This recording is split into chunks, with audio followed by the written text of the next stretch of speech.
If this system only works if everybody adopts it at the highest level of financial sovereignty and highest level of technical skill and highest level of ideological purity, if that's what it takes, it's not going to work. Hello there from Bedford, UK, the Bitcoin mecca of the world. How are you all? Welcome to the What Bitcoin Did podcast, which is brought to you by Kraken, the best place to buy, sell and trade Bitcoin. I'm your host, Peter McCormack, and today I've got an interview with Andreas Antonopoulos, which evolved out of the discussion related to xPubs. But before that, I do have a message from my show sponsors. So first up today, we have BlockFi, who are the future of Bitcoin and financial services. With BlockFi, you can open up an interest account and start earning interest on your Bitcoin. I am a customer. I've been a customer for nearly a year, and I love receiving my interest at the end of each month. I love my Bitcoin working for me. Also, with BlockFi, you can use your Bitcoin as collateral and take out a USD loan. You can also fund your BlockFi account directly from your Bitcoin wallet. And with the BlockFi mobile app, you can now fully manage your account on the go. With so much more coming this year, it's going to be another great year for BlockFi. If you're interested in checking them out, I do recommend you do your own research. Then head over to blockfi.com, which is blockfi.com. And let's talk about Kraken, my favorite place for buying and selling Bitcoin.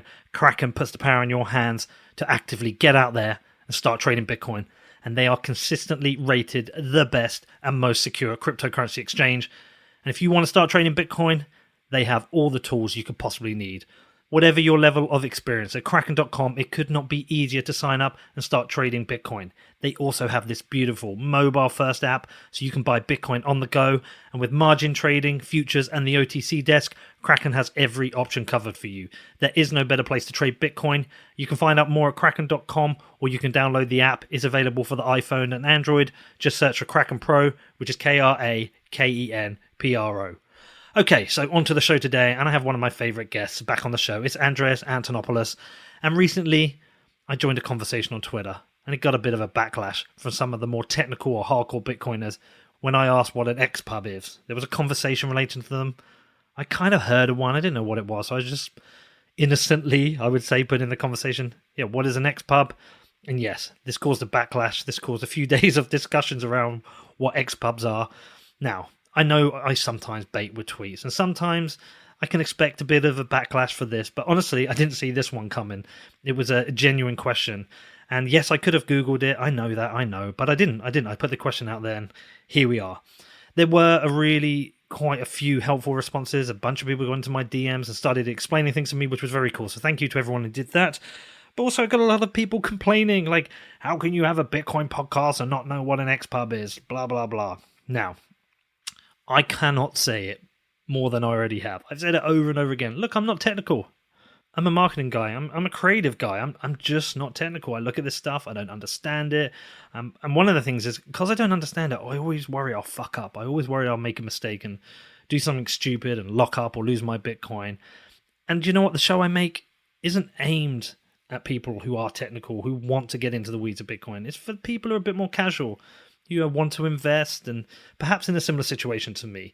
Now, this is a position I've taken from the very start, and it comes with a lot of pressure. Some people claim that I have this responsibility to learn these topics as an educator, but I see it from the other side.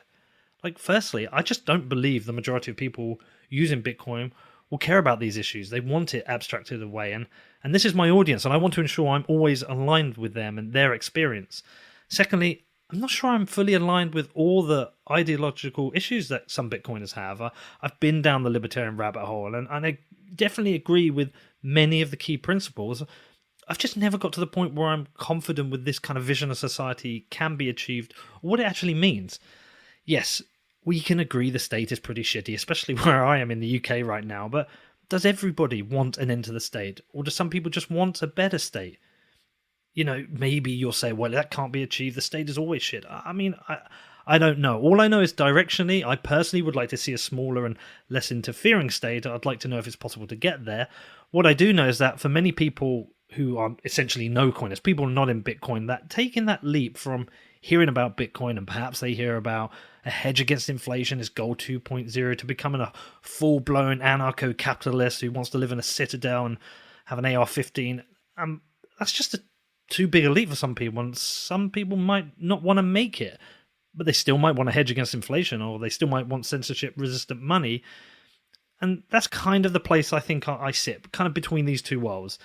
So anyway, back to the xPubs. So when Andreas came on and said he wanted to go through xPubs with me, I obviously jumped at the chance, but I did also want to discuss with him these kind of more deeper kind of political or ideological ideas and some of the pressures which come with this kind of war on narratives. And I wrestled with the show title quite a bit, like, do Bitcoin gatekeepers exist? And ultimately, I came to the conclusion they don't. Because, nobody can stop me using Bitcoin, and nobody can stop me using it in the way I want. If I just want to buy Bitcoin and hold it on an exchange, yes, I shouldn't, but I can. And if I want to hold it on a hardware wallet, or if I want a multi-sig solution, I can do them all. If I want to use xPubs or ignore them, again, I can choose that. I'm kind of in this world where I'm kind of comfortable where I've got a self-sovereign solution. My Bitcoin is securely stored, locked up in cold storage, and that's kind of where I'm happy at. Yes, there's some other things I might want to know about, but I don't feel this pressure or this need to go too far down the kind of technical rabbit hole. And I know that pisses some people off. I'm sorry, but look, there's other shows out there that do this, and they do it much better than me. It's good we have different shows. I would recommend listening to Stefan Levera or Noded or Tales from the Crypt. They're much better at that stuff than me. I think I'm quite comfortable where I am with this. Anyway, listen, look, I hope you enjoy the show. I always like talking to Andreas. If you've got any questions about it, you've got any feedback, you can reach out to me. It's hello@whatbitcoindid.com. I do get a lot of emails. I do reply to them all. A lot of people rather discuss these conversations in private, in DMs or over email. That's cool. Reach out to me. Also, have a great weekend. Let's see what the feedback to this one is. Andreas, good to see you again, man. How are you? I'm doing great. Thank you so much for having me on the show again. Really excited. Well, this was actually your idea, this one, but dealing with xPub Gate. Yeah, I think I didn't. I invited myself. How rude. Yeah, but that's absolutely fine. So xPub was a really interesting thing because I do sometimes trigger some of the more technical people or some of the more hardcore Bitcoin people when I kind of petulantly refuse to learn certain things, or I just ask certain questions. And specifically with xPub, actually in that scenario I didn't. I just saw a conversation. I was like, oh, what's an xPub? And this seemed to kick off a massive shitstorm because there was this expectation that I should know this, that people believe because I have a Bitcoin podcast, I should know this. And I don't know, I was a bit taken back. What did you make of it all? Well, I thought it was both silly on its face and also very, very counterproductive for the broader cause, which is to help more people understand, learn, and adopt this technology. So silly on its face because, honestly, I'm quite tired of all of the litmus tests and purity tests and internal circular firing squad nonsense that happens in the Bitcoin communities. People gatekeep this community. And if you're not technical enough, according to some arbitrary standard, if you're not maximalist enough, if you're not meat-eating enough, if you're not woke enough, then you're not a real Bitcoiner. And so this is the whole no true Scotsman fallacy. And not only is that silly, because this is a neutral technology that shouldn't require some kind of purity test in order to be entered into the halls. It's almost like a hazing ritual, and I find that and I find that not only silly, but I think it is counterproductive to the extreme. I'd even go as far as calling it toxic. It creates a toxic climate in which people who are unsure of details, people who do not necessarily fit a certain profile or idea of what a Bitcoin person or a cryptocurrency person or a blockchain person should be, find that it's a hostile environment in which if they speak up, they get ridiculed or they get told they're not a real Bitcoiner, or it's a very unwelcoming environment. And, who who elected these gatekeepers? I sure as hell didn't. I very much dislike that attitude. Yeah, the toxicity thing's interesting because the term itself has become, certainly amongst some people, a badge of honor. Yeah. And there's a certain in crowd where you have to be toxic to be part of that. And I kind of think I know where it comes from. A certain inflection point might be when you take a look at what happened with SegWit 2x. That scenario, there were a lot of people who were very concerned with the potential hijacking of Bitcoin. And if you agree with them, which I do, I'm glad what happened, is that the conservative protection of the Bitcoin protocol now has seemed to radicalize, and I'll probably get criticized for using that point, but radicalize people to the point where they now seem to harass people on other issues which are not related to Bitcoin. So, for example, if you show any form of statism that you believe in the state, that becomes a point where you might get harassed. Whereas I think not everybody who's going to come into Bitcoin is going to be an anarcho-capitalist. Some people just believe in the state; they just want a better state. But this kind of certain kind of groupthink around that you must be anarcho-capitalist, there must be full destruction of the state, you must fully adopt this to become a Bitcoiner, I think is counterproductive to the expansion of Bitcoin, while at the same time I do support and agree with the conservative protection of the protocol. But I separate the two. Yes, and there's multiple levels to the protection of the protocol. So consensus exists at multiple levels. There's protocol consensus, and that has to do with technical measures taken to not deviate from the protocol. So that's things like refusing to run the software client that implements bigger blocks, or even going one step further, implementing a user-activated soft fork client to basically embargo miners who don't activate SegWit. Those are technical measures. And then there's social consensus, which is creating a set of principles that the community broadly agrees on, and then vigorously defending these through narrative, through speech, through the exchange of ideas. And I think that's valid too, as long as you keep it focused on the principles of consensus. So I think having certain expectations that people who say they believe in Bitcoin can actually articulate or enumerate which principles make what they believe in actually Bitcoin and not something else. I think that's fair.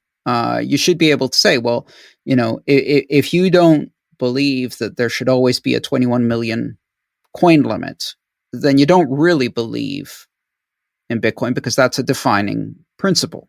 And the problem is there's no clear line. So you can keep expanding the set of principles that you have to defend, and at some point you cross over into the realm of the absurd, where you bundle a whole bunch of political, ideological opinions that you strongly identify, that form a worldview, and you associate all of those in an exclusionary manner with what is Bitcoin, and then gatekeep anybody who's not in total agreement across all of those points. At that point,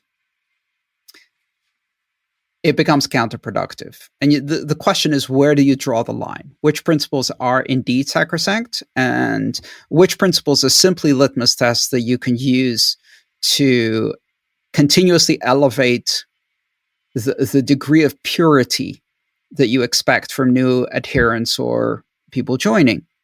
There's a big danger to that. And in fact, we can see that historically in a whole bunch of social movements. There's the revolution, and then there's the counter-revolution and the purge. So, first you have the French Revolution, and then you have people like Robespierre trying to continuously elevate the level of purity of adherence to the revolutionary principles, which means that more and more people get their heads chopped off because they weren't sufficiently pure, because they are traitors to the original principles of the revolution. We saw that in the French Revolution. We saw that in the Russian Revolution. We even saw that in the American Revolution. So this is a feature of social movements. And it's a very dangerous feature because it represents the beginning of the downfall of those social movements. They go from social movements that have principles to social movements that became a dictatorship of principles, of a narrowing cadre. And of course, the people within that circle of purism have to be absolute hypocrites, because the tests get so hard that eventually no one can pass them unless they're lying, right? So you end up with the only people who can really claim purity being the greatest hypocrites of all, because they're lying so hard, so as to be able to check all the boxes. And they're constantly looking for traitors in the midst. It's a toxic cultural phenomenon. I hope we don't go there in Bitcoin. And certainly gatekeeping how much technical knowledge an end user, commentator, educator, podcaster should have certainly seems to me past that line.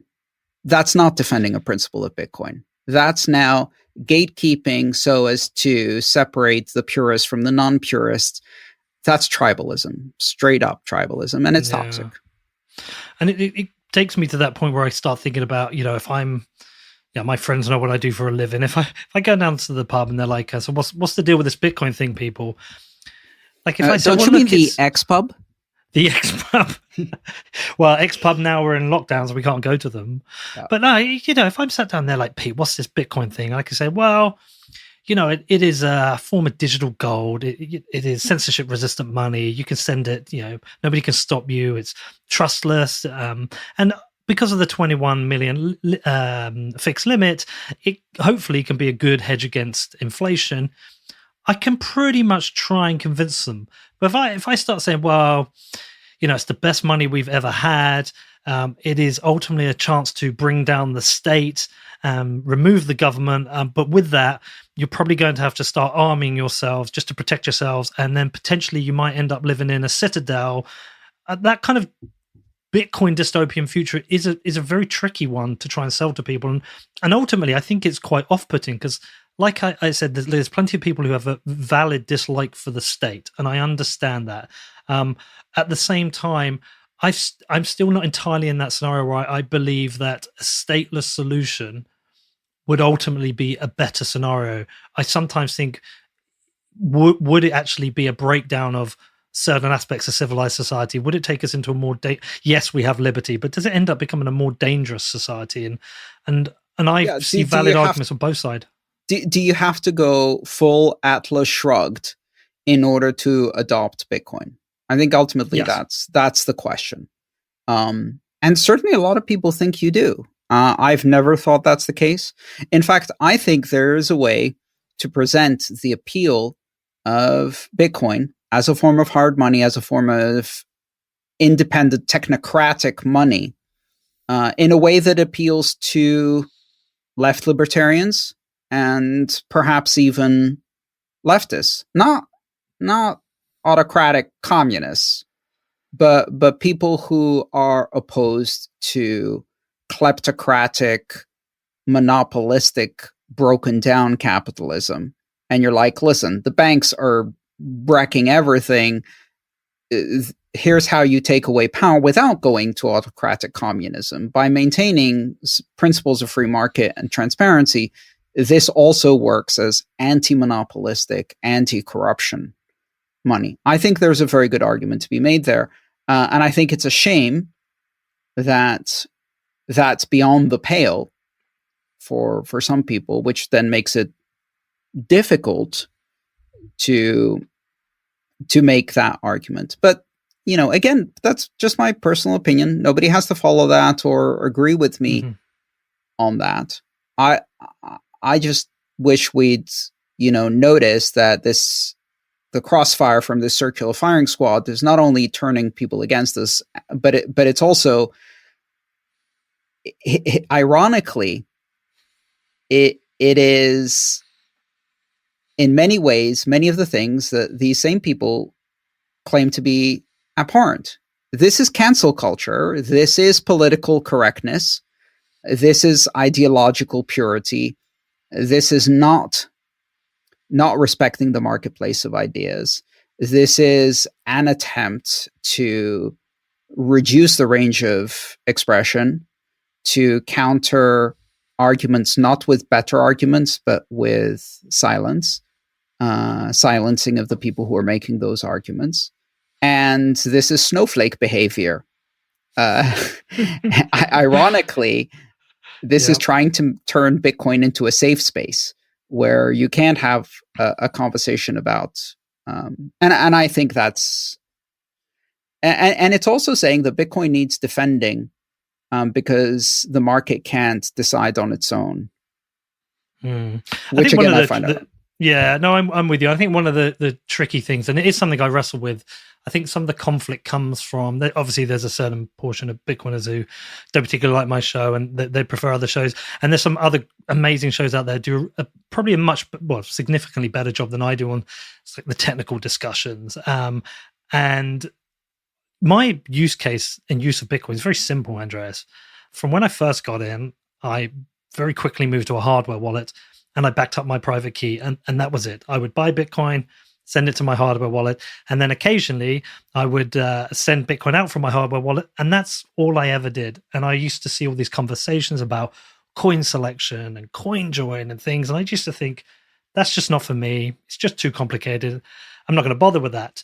And I think some of the conflict comes because the show, I didn't expect the show to do well, but because there's a good portion of people listening to it, there's an expectation that I have this responsibility to be a, let's say, quote unquote, good Bitcoiner, to be somebody who understands issues of privacy, who does run Tor, etc. So but that's not the basic concept behind the marketplace of ideas is if you think you can be a better Bitcoiner than Peter and teach this better to newbies, go make your own fucking show.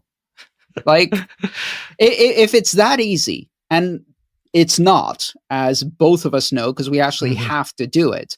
This criticism comes, for the most part, from people who sit on the sidelines and don't actually do any of the work. Their perfect imaginary show is always better than the actual show you produced. Their perfect imaginary book is always better than the book I actually published. And I got the same criticism many, many times. And so the best answer to all of this is to ignore them. But I'd like to go back to this idea that your technical understanding and skill set in Bitcoin has to be above a certain bar for you to be considered a real Bitcoiner or a true Bitcoiner. And I really like this concept that was introduced by my co-host on the Let's Talk Bitcoin show, Stephanie Murphy. And she talked about the staircase of financial sovereignty. And the bottom level is where you are someone who's never considered any of these topics, right? So you're basically a fiat wage slave. Step one is being interested in cryptocurrency. Step two is acquiring some. Now, how are you going to acquire it? Most likely through a centralized KYC exchange, and you're going to put it in a custodial wallet. And that is unacceptably non-Bitcoiner. Well, no, in the staircase of self-sovereignty, that's step two up the staircase. And you're already 2 steps above, and you've left behind the fiat wage slave mentality. You understand the idea, you find that idea appealing, and you have taken action to move towards that idea. That action isn't perfect and it's not complete. But at that point, you shouldn't be told you're doing it wrong. You should be told you're doing it right. Congratulations. Now let me show you the next 3 steps, because get comfortable where you are, and I got more to show you. And you can take the next step when you're ready. Well, let me just throw something in there. Sorry, Andreas. Let me just throw something in there. So I actually wrote down my steps here. It's funny you should say that. I think what I was wrestling with is that I always want to keep my position as somebody who is almost like a noob, who empathizes with the experience, and also want to challenge ideas that I think are don't think people think through enough. And in doing so, for example, everything that came out with regards to a node, I understand how important nodes are. I really do, and I think everyone should. And I do use a node now. But at the time previously, I said most people aren't going to, and I stood by that despite the criticism, because I actually stand by that as an issue, and I think it's more important to defend the idea that the vast majority of people won't be bothered with that than join the train and say no, everyone should, because if I'm right and the vast majority of people won't, then at least we can deal with that as an issue. We can say, okay, what does that mean? Like, what does that mean for the network? What does that mean for Bitcoin itself? And I kind of keep myself in that place. If this system only works if everybody adopts it at the highest level of financial sovereignty and highest level of technical skill and highest level of ideological purity, if that's what it takes for this system to work on a global scale, it's not going to work because most people won't. Most people won't protect their privacy. Most people won't go beyond the very first steps. Can people take some steps up this? And can we live with a system where a small minority go all the way to the top of the staircase and they become the backbone that keeps this system open and free and usable and sovereign and robust for everybody else? Assuming that majority won't. They won't run a node. They won't. Maybe they'll never leave a custodial exchange. If they do, they won't run privacy software. They won't use coin joins. They won't. There's all kinds of things that, especially at first, unless these things become automatic, invisible, default, where it's actually harder not to do it the right way, then most people won't. Right. Okay. Well, I've gone one step further. So I'm one further step up the staircase. So I do have my Bitcoin now in a multi-sig, geographically distributed set of keys. And I know I'm doxing my own process there, but I'm actually quite comfortable that it would be very difficult for somebody knowing this to actually come and steal my Bitcoin now, rather than knowing I have a hardware wallet. But that's right. That's the principle of security by obscurity is not security. So you should be able to reveal your security plan, and it should be equally robust as if you didn't. Because if your plan is the security best practice, then people can simply assume that that's your plan, and it should still be secure. Yeah. Well, so that's the point I'm at now. And I'm kind of happy with this one. And I watched one of your, prior to doing my interview with Johnny Levine from Chainalysis, I actually watched one of your presentations on the importance of privacy. And I was like, okay, I get it. I fully understand why this is important. Also going back and reading some of David Chaum's writings with regards to privacy. Again, I get it, why they're so important for society. Every time I've looked at how I achieve perfect privacy with Bitcoin, I'm just like, I don't think I can do that. Possibly can. But the amount of effort that's going to require, I don't see the trade-off for me. Now, that will trigger some people. They say, you have a responsibility. But actually, I want privacy to be something that's provided for me. It's kind of abstracted away. It just happens. That's a pragmatic approach. We cannot expect privacy in Bitcoin to work unless and until it's implemented so deeply in the protocol that you don't have to think. And in fact, the option of doing things without privacy is the hard option. Just like today, we're using SSL in our browser right now, not because we wanted to, not because we chose, but because it would probably take us 30 minutes of tinkering with configuration to turn it off. And then this particular website probably wouldn't work anyway.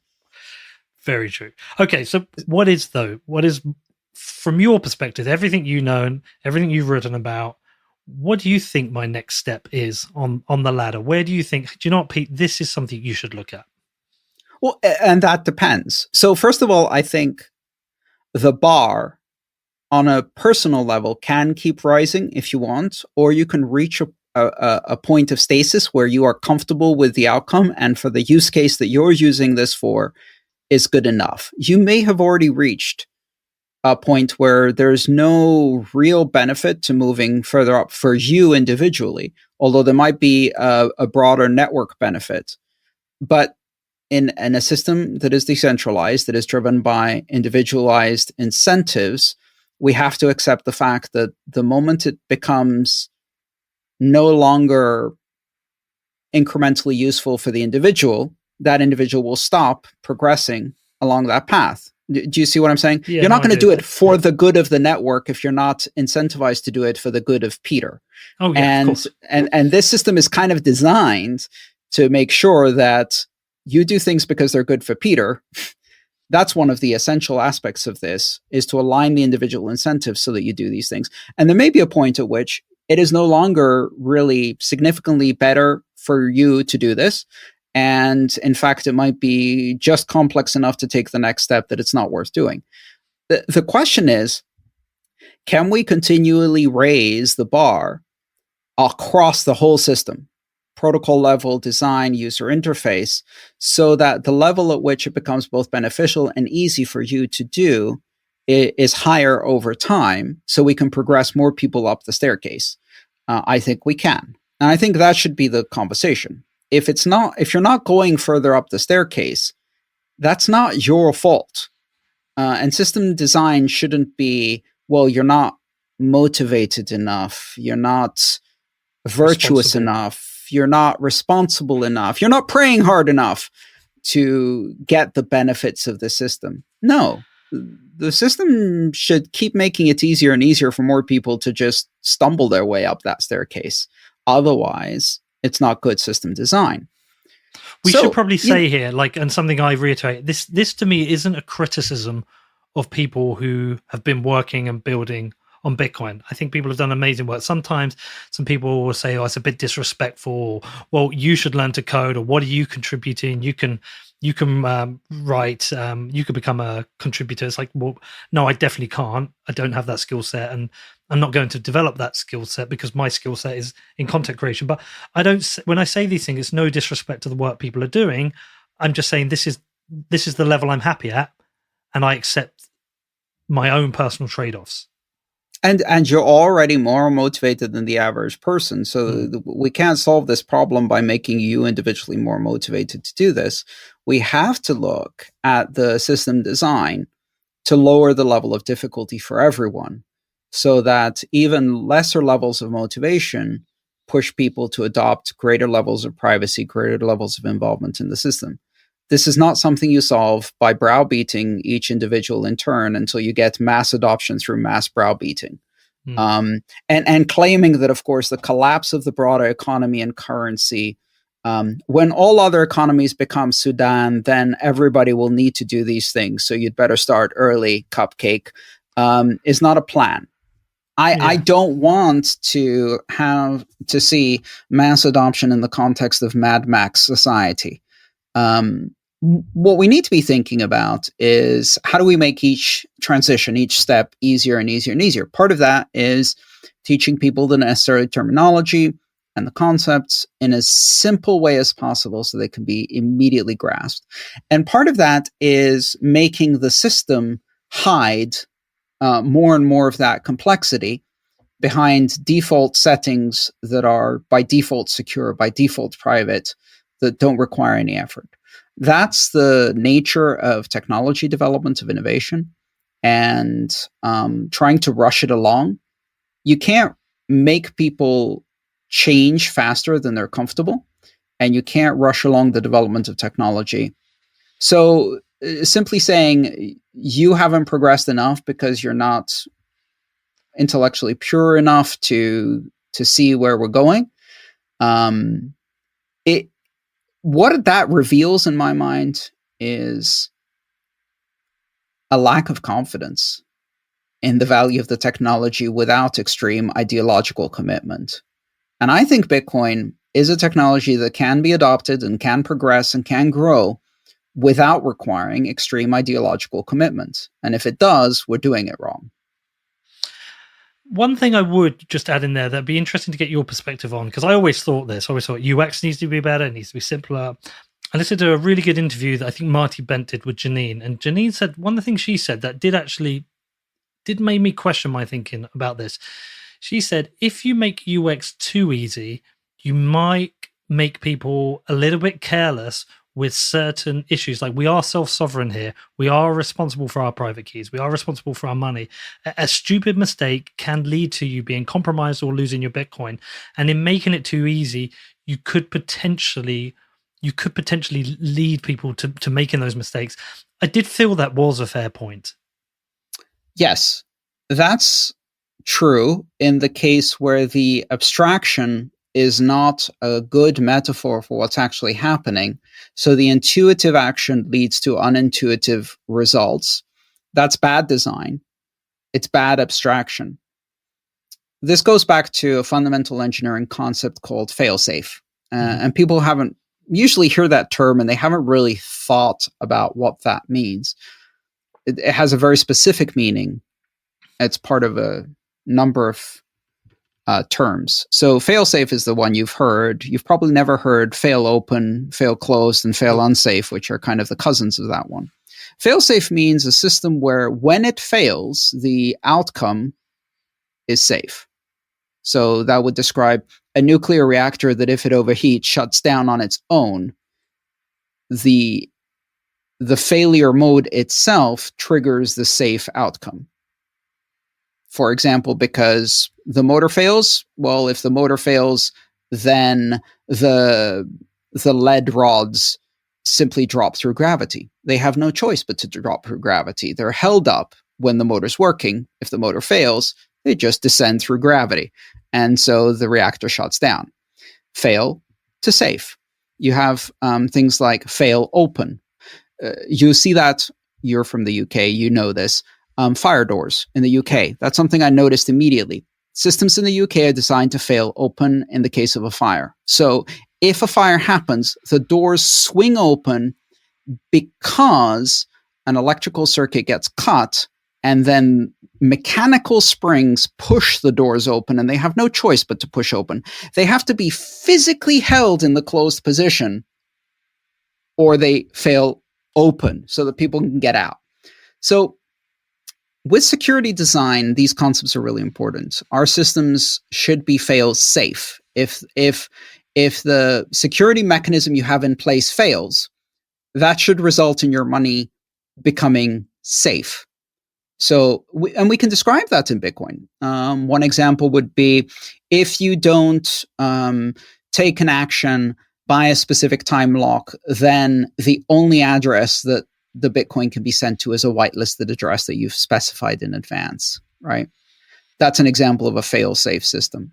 So our abstractions, our designs, our technology engineering should use these concepts because you can't assume that things will go well, or that people will exercise caution, or that knowledge and skills will be complete and adequate for a failure condition. And we don't generally design computer systems like that. That's something we see more in product design and in systems engineering in the real world. But we can design software like that. And in fact, cryptography is one of the domains where we can more easily design systems like that. So that's a challenge for designers. That's not a challenge for the audience to rise to the level of my magical thinking. It's the challenge for designers to bring their designs down to within the grasp of the average person who isn't willing to change radically. And there will always be a number of people who, through necessity or ideology, are going to go the extra mile, are going to study harder, go on a steeper learning curve, and achieve greater things. But you can't build adoption on that. Yeah, because I have this feeling the majority of people I know want Bitcoin for a couple of purposes. They want to speculate. They just want to speculate because they believe that Bitcoin will continue to grow, more people will adopt it, and they want to see the upside. And then a similar reason is I have a lot of friends who are nervous about the economy, and they're nervous about inflation because they keep getting told that inflation is coming. So it's a hedge. I don't have many friends who are talking to me about saying, I really need to have private transactions. I really don't want the government looking at what I'm doing. If you offered it to them and you said, look, they would obviously want it. But these are the same people who've been told time and time again what Facebook is doing with their data and still have accounts with them. They still have accounts in. And I think there is sadly, a large majority of people who just don't care about these things that we maybe in Bitcoin. But that's a luxury. About. Yeah, that's an absolute luxury. And of course, if your government is not actively snatching people with vans and disappearing them in the night, as is currently happening in Belarus, or a whole host of totalitarian countries. But your adoption model, your mainstream adoption model for Bitcoin can't be everywhere becomes Venezuela, therefore everyone needs to take these things seriously.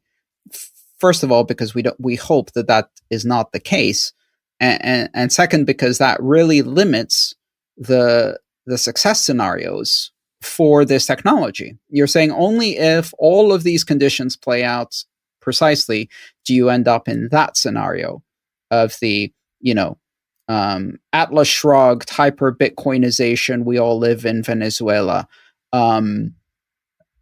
No, that's not the model to mainstream adoption. The model to mainstream adoption is much more mixed. It's much more nuanced. It involves a whole bunch of people who just have Coinbase accounts and are using it just as a speculative hedge against inflation.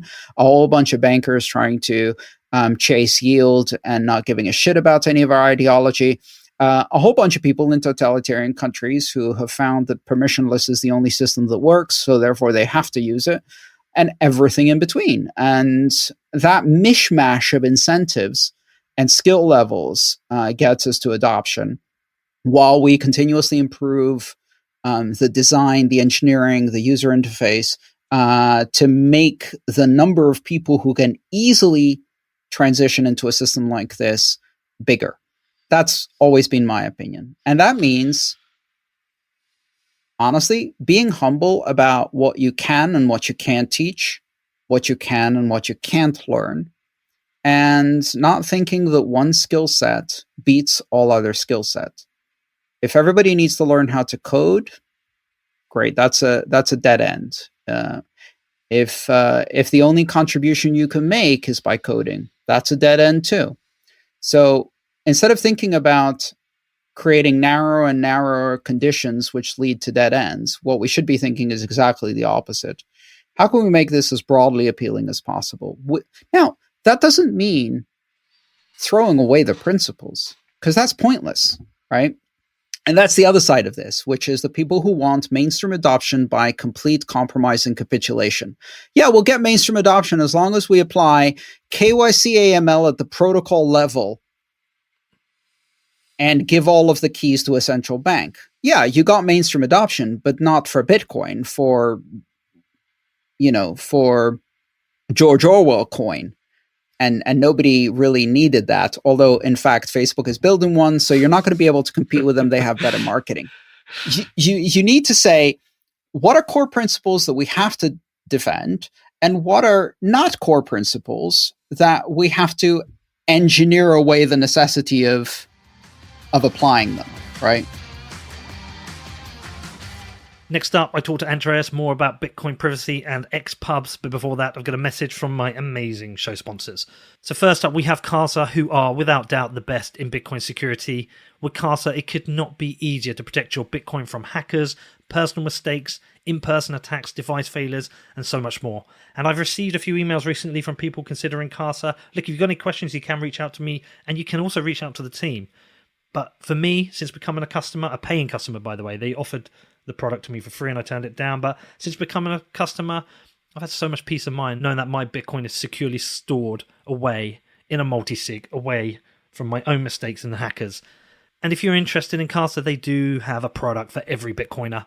With Casa Gold, you get triple the security of your hardware wallet for only $10 a month. With Casa Platinum, you get their 3 or 5 multi-sig, which is the best protection for large Bitcoin holders at a great price. And with Casa Diamond, you get a full service offering, including customized personal security review, inheritance planning, and of course, the best in class of security. There is no better time to upgrade your Bitcoin security and get this peace of mind that I have. Find out more at keys.casa, which is keys.casa. Also, let's talk about my sponsor, sportsbet.io, the best in online gaming.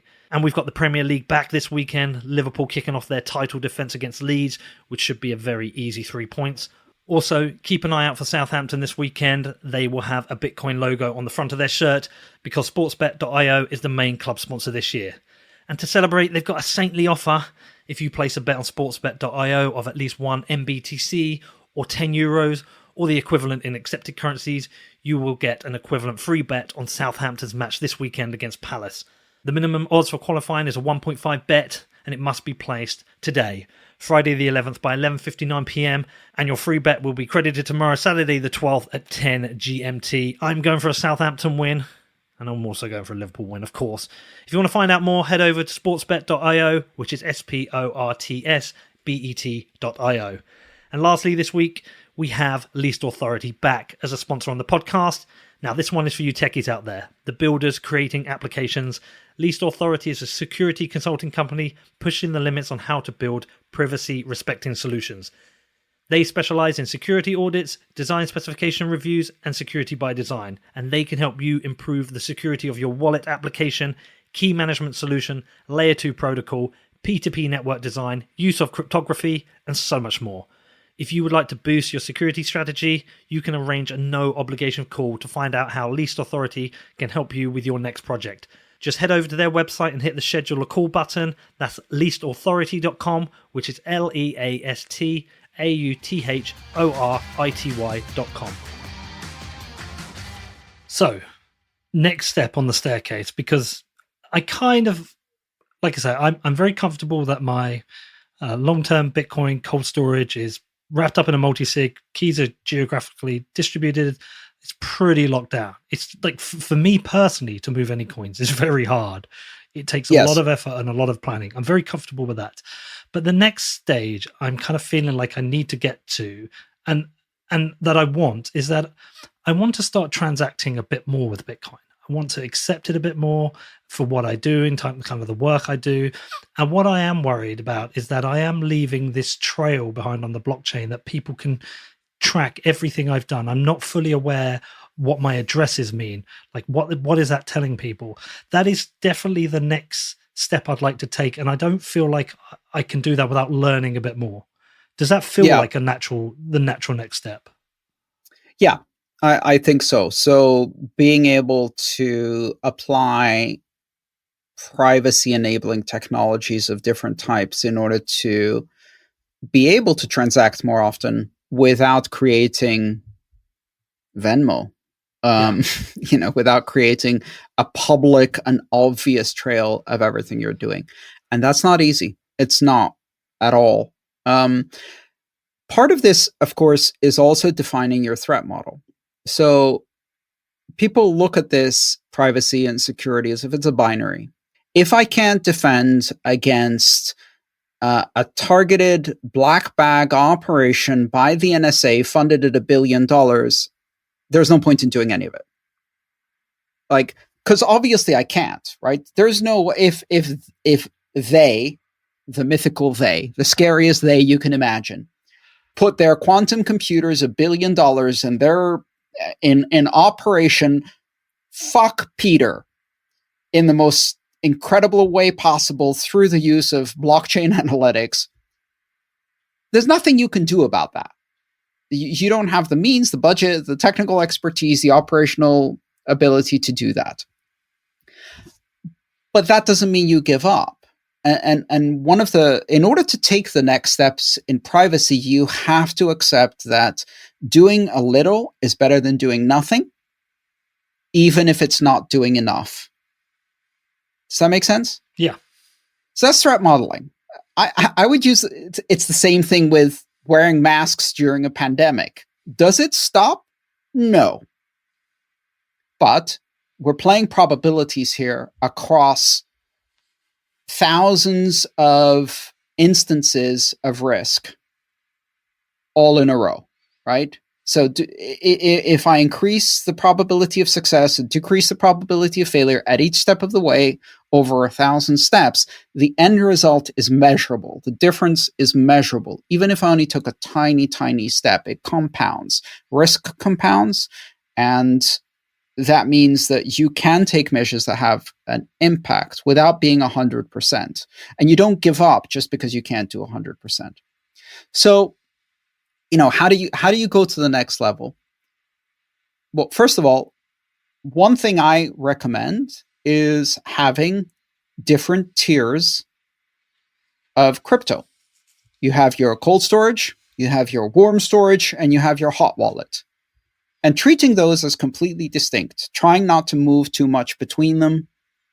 And your cold storage takes you months to get to, plane tickets, whatever else. Your warm storage, to me, warm storage is what I use to run basic operations for my companies. So that's payroll, accounts payable, accounts receivable, buying equipment, paying contractors, etc. That's a single key hardware wallet. So I use a hardware wallet. It's a multi-currency hardware wallet, and I use that to pay my employees and stuff like that. There's only so much privacy I can do on that because it involves a lot of touch points with a lot of people with varying privacy profiles. And the privacy I'm trying to achieve is to make it difficult for a medium well-funded, medium well-motivated adversary, as we would call them in information security, to be able to casually reveal what my payroll is or who my employees and contractors are. And I'm relatively confident that I've achieved that. If you have $5,000 to spend with a private investigator who is a specialist in blockchain analytics, and you have a bit of information about my operation, you still won't be able to get that much out of it. If you have $500,000 to spend and access to FBI resources or the resources of internet service providers, etc., it's going to be trivial. It's going to be transparent. You're going to break through. If you can buy a Chainalysis account with unlimited access, you're going to break through this. So I've calibrated it for that level because what I'm protecting is not state level secrets. It's the privacy of myself and my employees. And again, what am I comparing this to? Better than banking. That's the goal, right? It doesn't have to be perfect. It has to be better than banking. And in fact, banking is a lot easier to track, surveil, and breach the privacy. And then I have a hot wallet, and my hot wallet is like cash.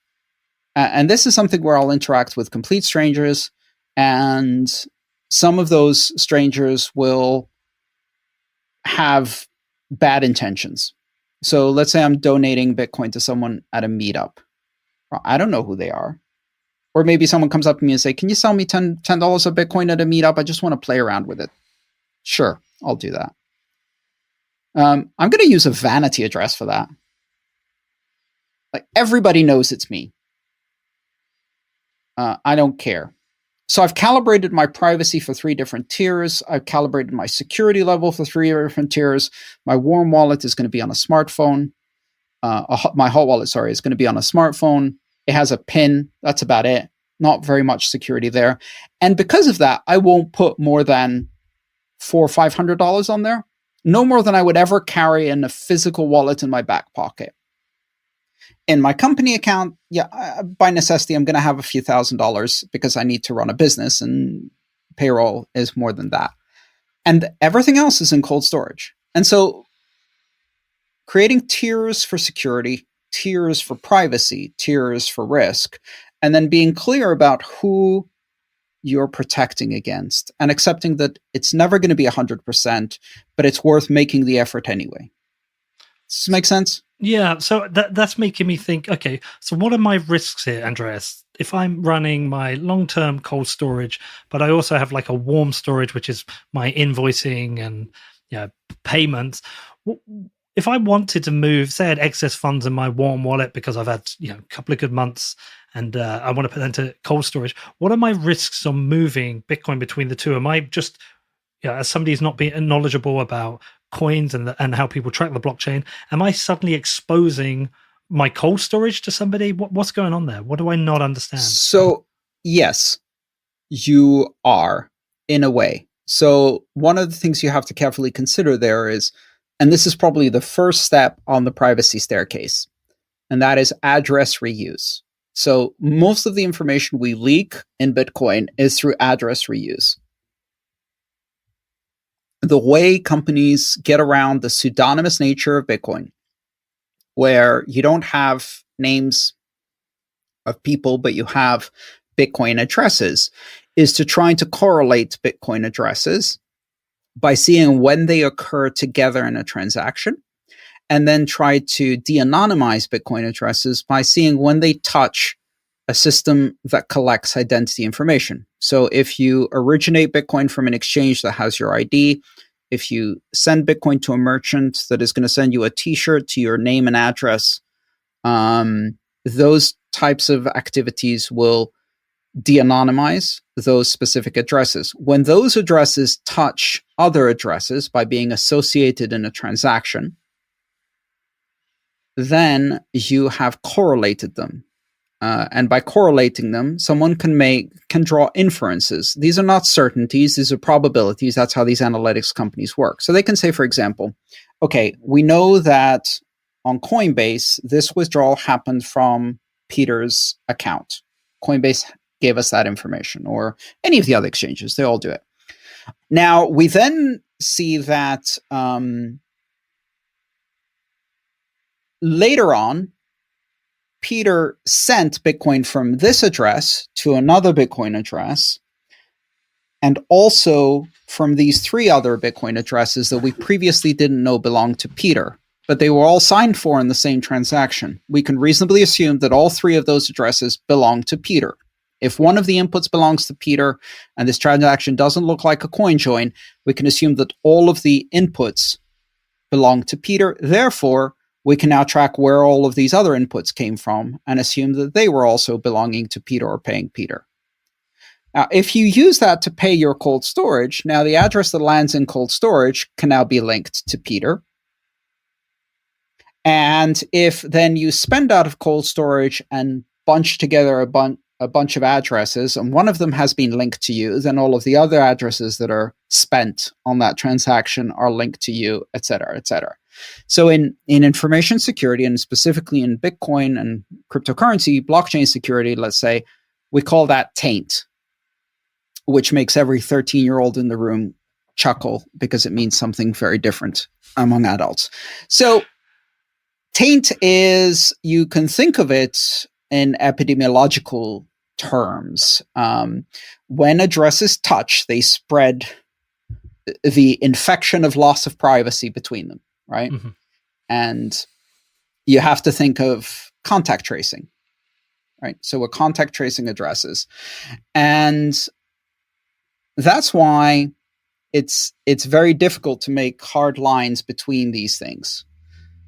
One way to do that is to use mixers. So that's why mixers are popular. So before moving, say, from your warm wallet to your cold wallet, you would want to go through a mixer in order to break the correlation between those input addresses and the output addresses. If someone sees a coin join transaction that has 100 inputs and 100 outputs, they know it's a coin join transaction at the moment, but that also means that they don't know, they can't assume that the input addresses all belong to the same person. In fact, they know they don't, and they can't figure out which outputs belong to who. Well, so I'm already in this position thinking, well, everything I've done for the last 3 years is probably all tainted. Everything I've done almost certainly can be tracked back to all my purchases on originally Coinbase and Kraken and anywhere else. I haven't done any of this. So right. What am I meant to do? Do I accept it? Do I need to do something with all my current Bitcoin, or do I just accept that that's tainted and then in future have a whole separate procedure for future Bitcoin? This is where I'm like, and also I'm just like, oh God, this seems like a lot of work. Yeah. This is why Bitcoin itself is not a coin that delivers great privacy, because it requires a lot of work in order to achieve not even great privacy, but just some privacy. And this is why buying Bitcoin or earning it through trackable sources is bad for your privacy, why it's much better to earn Bitcoin in a kind of peer-to-peer economy. So if someone pays you for something, the analytics companies are not going to see that it was you who got paid, right? Well, it depends which address you send it to. Well, if you don't reuse addresses. Yeah. Right? So if you use a fresh address, so if you can stop things from getting tainted when you earn them, when the Bitcoin comes into your possession, that's a great help. So my donation address on my website has been the same address for however long I've had it, a couple of years. So that's right. So address reuse is the number one thing you have to solve. And the way you solve that is by putting up a payment processing system. Mm-hmm. My favorite is BTC Pay, which is an open free software. And what that will do is it will just generate a new address for every single person who wishes to make a donation. And so that way it's much harder to track, right? Okay. So is this where xPubs come in? Yes, this is where xPubs come in. So xPubs are simply a way to generate a whole sequence of addresses, Bitcoin addresses. And the magic behind them, the thing that makes them interesting, is that all of these addresses can be generated without having any of the private keys. You only have the xPub, which is a master public key or an extensible public key. It might be at the root of your address tree, or it might be at a branch further up, a sub account, a single currency sub account, or something like that. But from that, you can generate a whole sequence, billions of addresses. And you can do that with simple software that you can put on a website that could just hand a new address to everybody who comes along. And all of those addresses belong to this seed, which means that if that seed is a mnemonic phrase that you have on a hardware wallet, when you load up your hardware wallet, it's going to see all of those payments as coming in on different addresses, but it will be able to track all of those addresses and see that you've been paid. It has the whole tree, and it has both sides of the whole tree, the private keys and the public keys. Whereas on your website, you've given it just the public side, so it can generate addresses, but it doesn't have any of the private keys, so you're not at risk of having your money stolen. And that's one of the magical things about xPubs. It makes it really good for reducing address reuse by generating a unique address for every interaction, and also reducing the security risk by having no way of spending that money. Now, right. xPubs do come with one risk, which is privacy risk. If the xPub leaks, they can see every address that can be generated from that xPub. It basically gives people a read-only, watch-only wallet that mirrors every transaction you've ever done on that wallet. And so that's not good. Okay, so how do I get my xPub? Say I'm only using say I'm using a ledger, and I'm like, does the ledger provide it to me? Yes. So every hardware wallet can securely export just the xPub of a sub account. And that's a feature that you will find in all of the interfaces. No matter which software wallet you use to access your ledger, they will all have a way of exporting an xPub. And you can tell it, you know how on your ledger you have account 0, account 1, account 2, yeah. You may have a number of sub accounts. So each one of those will have its own xPub. And that xPub will be just for that sub account. You're not exporting, you shouldn't export the master xPub that gives all of the sub accounts. You should basically take one branch, one sub account, and export that. So for example, on my Warm wallet, I will use one sub account for my shop, my website. I will use one sub account for donations that are gifts towards me. And I will use one sub account for invoices that my clients pay me. And on my hardware wallet, that looks like account 0, account 1, account 2, and I can name those shop, donations, invoices. Now, I can then take the shop xPub and put it in my e-commerce store, and it can generate addresses that deposit into that account. I can take the donations xPub and put it on the page where I'm soliciting donations, and that will generate addresses for people to donate. And I can take an invoices xPub and put it on an invoice page where I can send my clients when I want them to pay an invoice.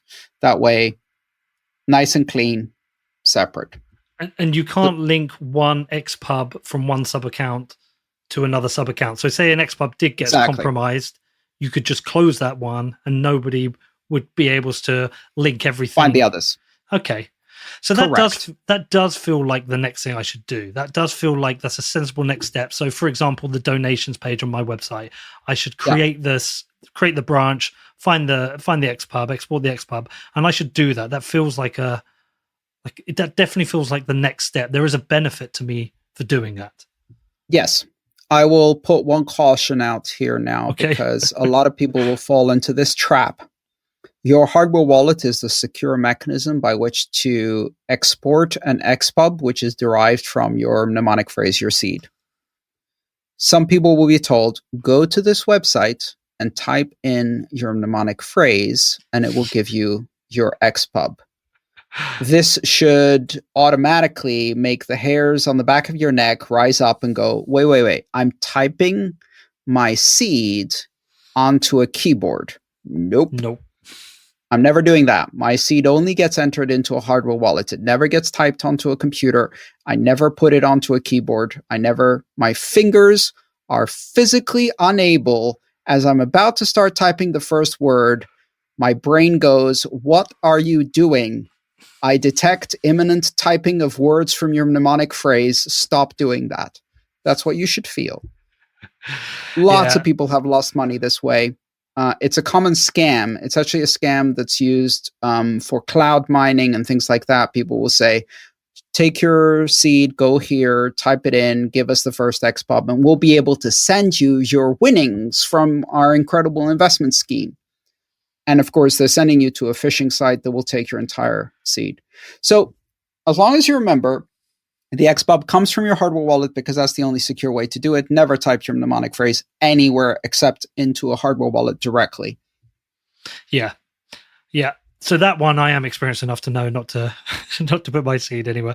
So that does feel like something I should do and I will try. But also think of the noobs, think of the beginners, think of the no-coiners. I also do think it just feels very complicated. And maybe that's like the trade-off for having privacy. Maybe I have to accept that, but I do feel like, So here's how we design this away. Yeah, that's what I want to know. The way you design this away is by having an e-commerce or web payments system that you go to and it says, are you ready to receive payments? And it says, okay, connect your hardware wallet so you can select which account to send your payments to. And you connect your hardware wallet and it says do you want to select the first sub account, the second sub account, or the third sub account? And you say the first one and it says, okay, please confirm on your hardware wallet that you wish to export this first sub account, and you do, done, right? Now, your hardware wallet will never just give the private keys. There is no function on the hardware wallet to export the private keys. There's no function to extract the seed on purpose. Mm-hmm. You cannot do that. So if a website asks you, plug in your wallet and do you authorize exporting the public keys from this wallet, that's a safe operation. So you don't need to know how to export the xPub, what the xPub is, where to put it in. You go to the commerce page. When you're setting up your shop, it says, you already have a hardware wallet that's set up? Great. Let's send funds directly to it. Do you confirm that you want to send it to this hardware wallet? Do you want to use one of the sub-accounts? Yes, no. Boom, boom, click, click, done. We can abstract that detail away and abstract it in such a way that it is safe. It's not teaching you any bad habits, right? You're not likely to do it wrong. And there are some parameters around that. Obviously, you don't just go into a random website, plug in your hardware wallet, and give it access to the exported keys. But that's something that people are accustomed to. If you want to connect your hardware wallet to Ethereum MetaMask, or you want to connect it to the My Crypto desktop application or the Wasabi wallet, or et cetera, you're going to go through exactly that process. That's where it pops up a little page and says, do you agree to an export? Yes. Type in your passphrase if you have it. Yes. Confirm on the screen. Yes. And then you do it. So you don't really need to know what an xPub is or ever see one in order to do this, as long as the thing you're using to accept donations is nicely integrated with the hardware wallet infrastructure. Now, that happened a year ago. So a year ago, a common standard for integrating with hardware wallets called HWI, the hardware wallet interface, was created, and it works and was integrated into BTC Pay recently. So you can do that. So that's my next step then. I'm going to try that. Yeah. I'm going to give that a go. But importantly, a year and a half ago, you couldn't do that without going into the weeds. Now you can do it without going into the weeds. And 5 years from now, it's going to be even easier. So it's not just about your skill level increasing. It's also about the difficulty of doing this going down. Yeah. Yeah. Well, I think with this one, it's definitely worth me trying. I want it abstracted away. I mean, even now I'm like my triggering language that triggers people is like, yeah, this is too complicated. And I know people will come back and say, no, it isn't. You just haven't tried. And then somebody will say, look, I did it, but I still feel like it's niche. It's a niche thing, but I'm going to try it. I'm going to give it a go. I'm going to have a play with it. It is a niche thing. And again, you're asking people to understand a whole bunch of different technologies that perhaps they have no need to use in the rest of their life. And so, and if you're in the weeds, all of these things appear straightforward, trivial, easy, etc. It took me months to understand what the hell an xPub was or how it worked. It took me months to understand how a hardware wallet works. And I have a master's degree in computer science. Like, we should not, and that doesn't mean I may be the stupidest person on the planet to have a master's degree in computer science. I'm not disputing that. Sure. The reason it took me months to figure these things out was because I'm stupid. Great, granted, maximalist, you win. That's not the point. The point is there's plenty of people out there who should be able to use Bitcoin, who have none of the inclination, background knowledge, life experience, technical expertise, broad domain knowledge, and neither should they in order to be able to do these things. Well, then we're in agreement. All right, listen, that's what I'm going to do next. That's going to be my next project over the next couple of weeks. I'm going to have a play with that. I'm going to get that set up. I'm going to try BTC Pay Server. I'm surprised you did multi-sig first. Well, so I did it with Casa, though, so it was very simple. I've used two multi-sig products. So I've used Caravan for a bet, and there's absolutely no way I could have done that without somebody walking me through it, and I still didn't understand it. But I used Casas, and Casas is just super easy. Like it's all abstracted away. It's a breeze, and I absolutely love it. It's just so that was an easy thing, but that's because someone created a UI for me to do it. Whereas the UI with Caravan is a bit more complicated. Yeah, I mean, and I've been doing multi-sig since 2014, and at first it was a nightmare to do, and not just a nightmare, but not only were there no UIs, we're talking almost everything involves manually constructing transactions on the command line and copying hex back and forth. and you look at that and you can draw one of two conclusions. One is you're not skilled enough. You should try harder, learn harder, study harder, or it's not easy enough yet. And I would draw the second conclusion. At that point, it wasn't easy enough. But the thing is, we've seen this in technology before. I remember sending my first email. 1989, Unix command line, right? And if you told me my mom will send an email exactly 20 years later to the day by simply swiping her finger across the screen of an iPad, that's what it took. Yeah. And we are on the same track, and it's going to take a while. But the goal isn't to teach everybody Unix command line skills or demand that. The goal is to hide enough of the complexity that more people can do it. All right. Well, listen, I'm definitely going to try it now. I'm going to have a play with that anyway. I'm not going to wait for that part to be abstracted away. But before we close out, it's always a pleasure talking to you, Andres. But how are you? What's going on with you? Because we're all locked down. I'm doing great. Honestly, the hardest part of this has been that I'm an extrovert and I really, really need socialization. So that's emotionally difficult to be shut in and not be able to go out and see people and do my extroverted dance, my little social butterfly thing.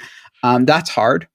But in other ways, this has removed a lot of distractions from my life, been quite productive, got a lot of work done, made enormous strides in my professional work, and managed to keep up a very good kind of fitness and eating regime. So you know how they say the pandemic 15-pound gain. So I've lost 15 pounds and gained muscle. So I'm actually feeling good about myself. I'm coming out. I'm not coming out. I'm in it, but I'm in it stronger than I was when I got in it. Stronger, leaner, healthier, more energetic. And so, I'm pretty happy.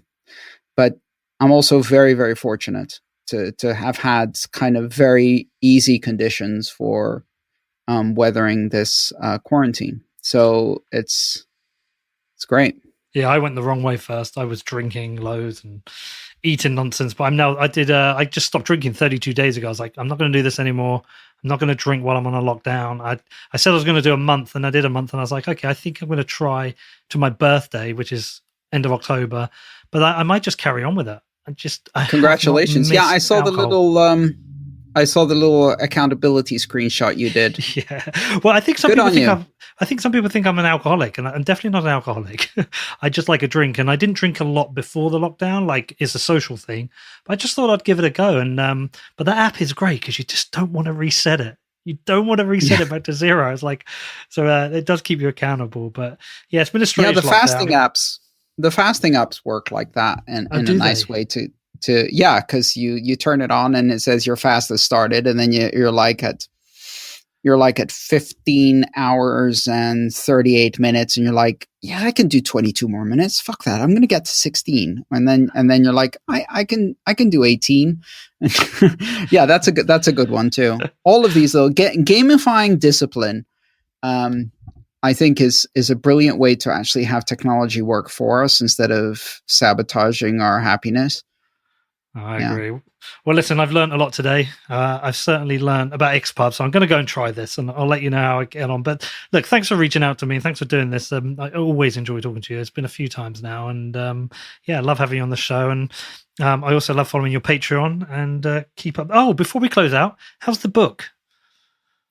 So last Wednesday, in fact, no, last Tuesday. So it's exactly a week ago. I delivered the first half of the book to the publisher, the draft of the first 5 chapters. Okay. So 170 pages done. Draft. It's going to go through several rounds of editing. And of course, that was the easy half of the book. The less technical half, the heavier stuff is in the second half. But we're actually making good progress. So I'm working with Laulo Ashtakun, CTO of Lightning Labs, and Renee Picard, who is one of the best educators about the Lightning Network in the space. And we're making some progress, just very, very slow and steady, getting writing done every day. A book is impossible to do if you look at it as a whole, and possible to do if you look at it as, I'm going to get 1 paragraph done today, and then 1 paragraph on top of that, and then one, and not worry about the whole book. Just worry about, can I get a paragraph written today? Is it shifting your thinking on Lightning at all? In writing the book, is it making you think about it deeper and making you realize anything? Oh, absolutely. I mean, it's an incredible learning experience. Every book I've written so far has taught me the technology that I'm writing about to a level of depth that I couldn't possibly learn because I have to, right? So I go into it and I've got a pretty good understanding of it. but I don't yet grasp the nuances, the ones that make all the difference. Right. And then in order to explain it, I learn all of these nuances. Having fantastic co-authors, I mean, they're both far more technical than I am, and that helps. And so, yeah, and I'm also, as I'm writing it, I'm also coding examples and running Lightning nodes in order to experiment with all of these things. And that's teaching me a lot about how it works. And I'm running a shop that accepts Lightning payments for things like ebooks and stuff like that. And just having to keep that running and not crash and make it so that people can pay me, so that they have channels, and all of these little nuances of not just in theory how does the Lightning Network work, in practice for a real shop that's actually trying to do real sales, how does it work? It's given me an appreciation for all the work that's gone into it, and I'm very, very bullish on this technology. I think it's gradually reaching a maturity level where I can say, you can do it. Absolutely. You can use one of the easier to use wallets and become part of the Lightning Network. Amazing. Well, I look forward to that. Well, as I said, is that your next step on the staircase? Are you ready to get a Lightning wallet? Well, so I have a Lightning wallet. I have I say I have a Lightning wallet. I historically had used Blue Wallet, which I think is custodial Lightning, as I remember. But I didn't, controversially, I didn't have a huge issue with custodial Lightning wallets because I didn't tend to keep much in that wallet. Like it's a stepping stone. Risk. Yeah, it is a stepping stone. But I don't have a huge use case for Lightning itself right now because my use of Bitcoin is very much big ticket spends or invoices for work, and it's just this long-term savings technology. Yeah. I don't have that use case yet, but I know it's coming. I have I resell I sell an open source book on my shop for $2. Which you can download for free if you want, but I've priced it $2. And the whole purpose of that book being on the shop is the Smart Custody book, is because it only makes sense to pay with a Lightning payment for that. And if you have Lightning and you want to try it out, a $2 purchase kind of shows the value of that system. Yeah. Maybe I should put something even lower priced, like 10 cents. I don't know what you'd do for 10 cents, but perhaps, maybe. Well, but I'm sure you could do it by chapters, sell chapters. Well, for 10 cents, it will be a photo of me as Commander Worf, Lieutenant Commander Worf of Star Trek. Someone did a fan art of me in Worf's uniform, with a Klingon bandolier and all of that. So I think that's worth 10 cents. I think that's fair. Nobody else does, but...